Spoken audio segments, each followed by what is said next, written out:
Well, Greg ought to be playing golf instead of going to meetings because he's got a great swing. Does he? He hit it a mile. I mean, he gets it back up to the top. And I know a lot about golf. I used to play a little bit, can't play anymore. But he hits it a cotton picking mile. I'm not trying to brown nose him. I'm just telling you right now, the guy can mash it. He can mash it. And he's busy. And I never called on him to be on the show. We played golf the other day, and I handed him the phone, let him be on another show. But thank you for being on. I appreciate it very much, Barry, and I do. I know you're busy. You betcha, Coach. And good to talk with you both. I wish I got to play a little bit more, but every once in a while I get lucky and hit a good one. He's been bragging on your swing. Now, let's get this straight. You guys are in the cart together. He's on a radio show. Now he gets paid big for his part of being on that show, and he hands you the phone. Well, so that's an upgrade right there for the radio show. Greg, did he give you any money? Because he gets a lot of money for that segment. Did you get paid anything for what you did? No, I didn't. I've always heard all the money's in radio, so that's right. That's right. Get him. The profile I've heard. That's good. That's a good answer. What I wanted to ask you, I think it's a general question, and one you can answer generally. How difficult is it to schedule football games, both for the future? I watched Coach Bryant, and I worked hard to schedule it myself. How difficult is that? I think sometimes fans just assume that both sides will want to play games. Other two schools want to play if there's interest from the fan base in there. But as you can imagine, it takes two to tango, and that sometimes will be us. Whether it's something doesn't work on our side from a scheduling standpoint, what date, or geographically for us, recruiting for us, a lot of things go into deciding what we do. When you look at the entire season and say, okay, what type of travel are we willing to deal with in order to put together a game, and so it takes a lot for that, and that's why you see, like for us with Oklahoma, where we did it all the way up 32, 33. That was the first time that Joe Castiglione, their athletics director, and myself could find a date and time that worked for both programs, and we talked about a lot of different time frames. And so what you do is you want to get those things locked up, so that you have those. As we've been doing neutral games that have worked so well for our program, a lot of other schools, were signing up home and homes during that time. So when you go and look and say, hey, like for instance, 22-23, when we have the game together with Texas, there were actually other games that had to be moved to make that happen. So there's a lot of moving parts in these things. Sometimes you're dependent on other schools who you aren't even playing to be willing to move something around. And it's actually something I end up spending a lot of time on. Coach Saban has been very supportive, and he and I talk about every potential scenario. And he's recognized that obviously the model has evolved and is starting to change a little bit, and we've been fortunate to be able to find some games I think our fans will be really excited about in the next decade. Yeah, I think you've done a good job as far as getting the future concerned. That's been big, Barry. Yeah, I guess you talk about the model. I think the neutral site game has been a great deal for Alabama and to help those guys with recruiting. But I think now maybe times are changing a little bit where getting these games back on the campus is important. Is that why a lot of these games you see in the future are going to be moved to Tuscaloosa? Yeah, I think that's happening across the country for all the historically strong programs. They're still doing some neutral games. And let's take Oklahoma and Texas, for instance. They play each other every year at the old Cotton Bowl, and that creates two programs like that all of a sudden say, well, I'm not willing to do another neutral game, understandably so. And so you're picking, so to speak, of who's all out there to do those neutral games. They aren't quite as wide of the ability to select as what it used to be.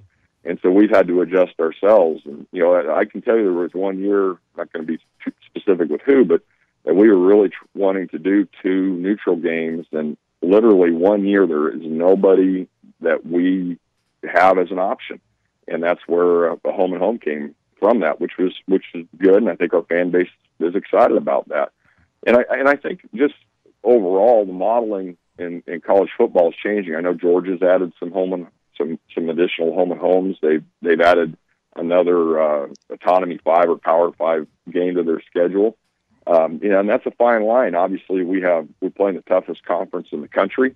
The SEC West just certainly gives you your money's worth every single week. And so if you add another Power 5 on top of that, then if we're fortunate enough to go to the SEC championship game, and then you go to the college football playoff, all of a sudden that's 10, 11, 12 Power 5 games that you could be playing over the course of the season, and that's a lot for any team to handle throughout. And so it's got to be that right balance as we're looking to schedule in the future. Greg, I don't think you ever should apologize for being too good, and maybe that's what Alabama football is. I know you guys are trying to find creative ways to keep people at the games, because I think sometimes the fans just say, you know what, we're going to beat that team.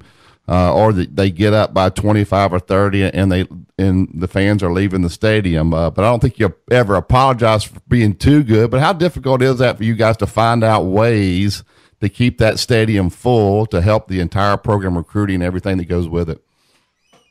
Well, it's critical to have a great crowd and great environment for our team who's out competing and works so hard to have the successes that we have.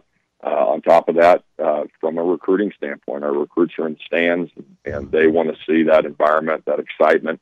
And so you have to constantly be looking at that. We're actually close to unveiling officially a student rewards program that we're going to try to use some technology to reward students being in Bryant-Denny in the fourth quarter. And that's an important part. And you know, I said we were at the SEC spring meetings, and I brought up the word apathy, and you know, and I know there were some folks who didn't really care for that, but at the same time too, when I say that, it's important for all of us, whatever we do, whether it's being, you know, going out and getting ready for your radio show every morning, whatever your job, or if you're a student, you can't let apathy set in on what we do.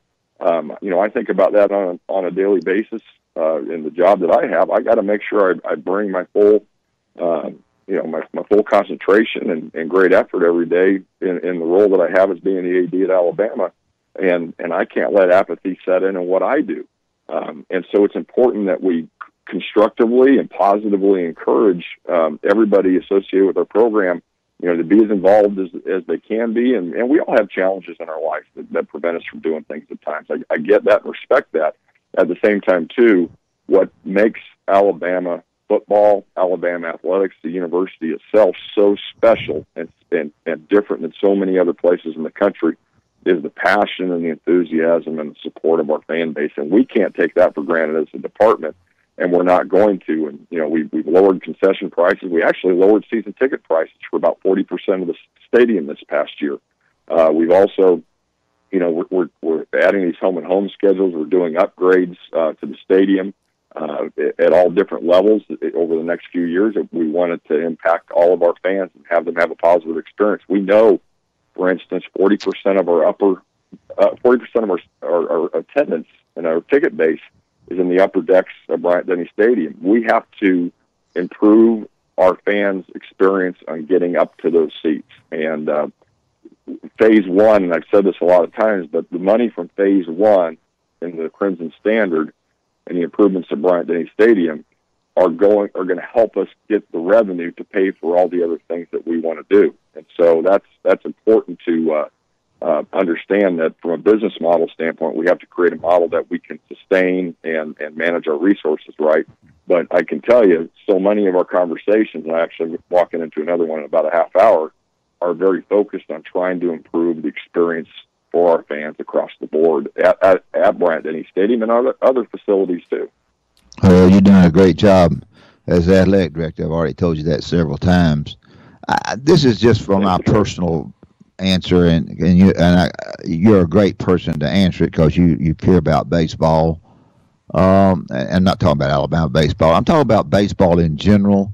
With the 11.3 scholarships that they have, why is that not changed? There has to be a reason, and naturally the Hope Scholarship helps other teams so much. Is there an answer to that? And explain that to me real quickly. Yeah. So the scholarship limit was set, of a long time ago by the NCAA. And one of the challenges with working within the NCAA model, and people criticize the NCAA, and at times it's justified.